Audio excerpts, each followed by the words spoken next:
Siren Head. Siren Head não anda, ele surge. Com quase 12 metros de altura, sua silhueta é magra demais para ser humana e alta demais para ser ignorada. A pele parece couro morto, esticada sobre ossos mecânicos, mas o que mais perturba é sua cabeça, ou melhor, a ausência dela. No lugar do crânio, duas sirenes velhas e enferrujadas, fundidas aos ossos como partes de uma evolução falha. Elas emitem sons, não aleatórios, mas fragmentos, vozes humanas gravadas, mensagens de emergência e até pedidos de socorro interrompidos. Ele não fala por si, fala pelos outros, pelos que engoliu, pelos que gritaram, pelos que sumiram. A proximidade com Siren Head provoca tontura, confusão e até náuseas. Como se o som que ele emite vibrasse numa frequência abaixo da percepção humana. Um som que ressoa dentro do cérebro, não fora. Mas a pergunta é, ele foi criado ou despertou? Muitos acreditam que Siren Head é um produto da Guerra Fria, uma tentativa fracassada de criar uma arma de som. Outros dizem que ele é muito mais antigo, um eco vivo de entidades celestiais. Uma forma de vida baseada em informação sonora. Sua presença é acompanhada por apagões, interferências de rádio e lapsos de memórias. Há relato de pessoas que ouviram e dias depois esqueceram de tudo, ou viram eles e lembraram pelo resto da vida até os dias finais de suas características, como se tivessem enlouquecidos. O som para Siren Head é mais que um meio. É uma arma, uma linguagem e sua própria existência. E quando ele emite um chamado, é porque alguém vai desaparecer. Sea Eater.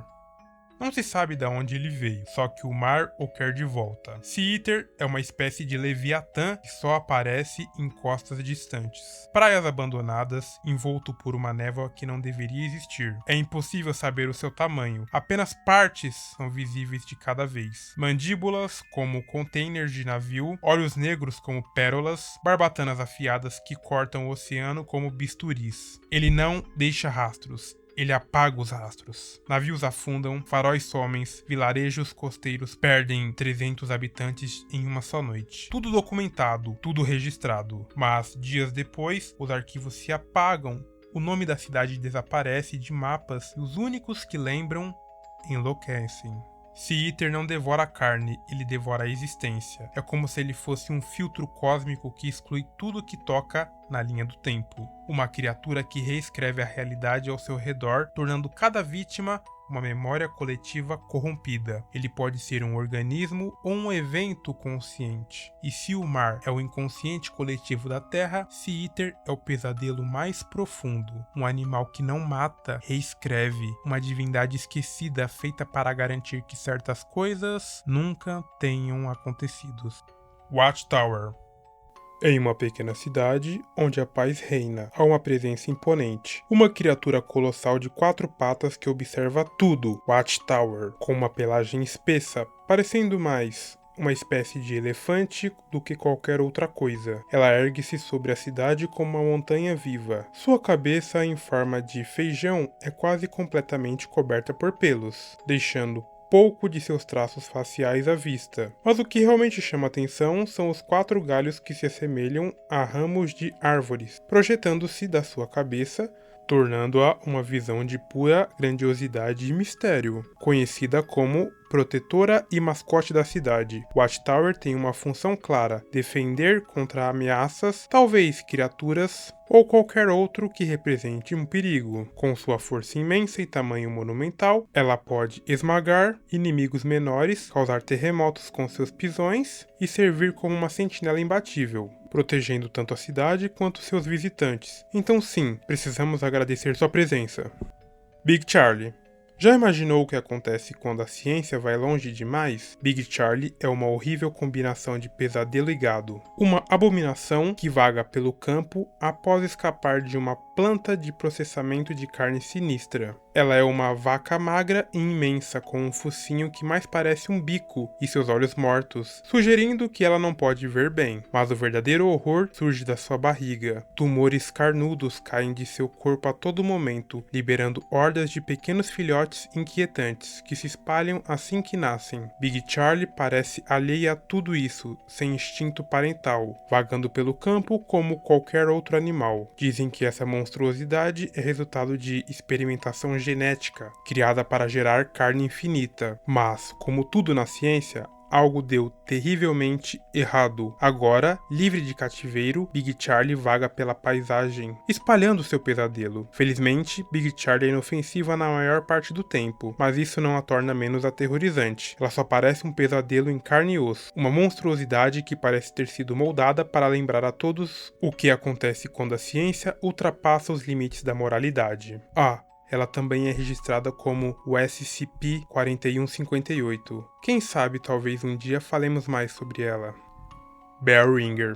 Imagine uma criatura que se esconde nas sombras das escolas desertas, esperando para atacar aqueles que ousam se aproximar demais. Essa entidade é Bellringer, uma monstruosidade grotesca de pesadelo. Seu esqueleto mantido unido por uma substância viscosa tem costelas que se projetam de uma maneira desigual, criando uma imagem horripilante e distorcida. Sua coluna se retorce de forma horrível, como uma espiral de dor, e, onde deveria estar sua cabeça, encontra-se uma luz laranja, fantasmagórica. O martelo da campainha é flexível e se torce como uma junta, emitindo um som ensurdecedor, que é capaz de embaralhar o cérebro de qualquer um que ouça. Os Bellringers se espreitam em grupos, escondendo-se nas sombras até que seja a hora de atacar. Seu som apavorante paralisa suas vítimas antes de devorá-las, ou pelo menos, de alguma forma, digeri-las. Eles se alimentam de crianças, mas como? Bem, ninguém sabe ao certo. O que sabemos é que eles não têm olhos, então como podem ver, talvez esse seja o ponto. Eles não precisam ver a caça, para eles basta você estar por perto. Adultos não são presas, a menos que interfiram, então crianças já sabem, não se aproximem de escolas abandonadas. Bonesworth, você já se deparou com algo tão estranho que não sabe se é real ou apenas um truque da sua própria mente? Imagine uma criatura que parece ter sido esculpida do próprio osso humano. Seu crânio arredondado e com órbitas vazias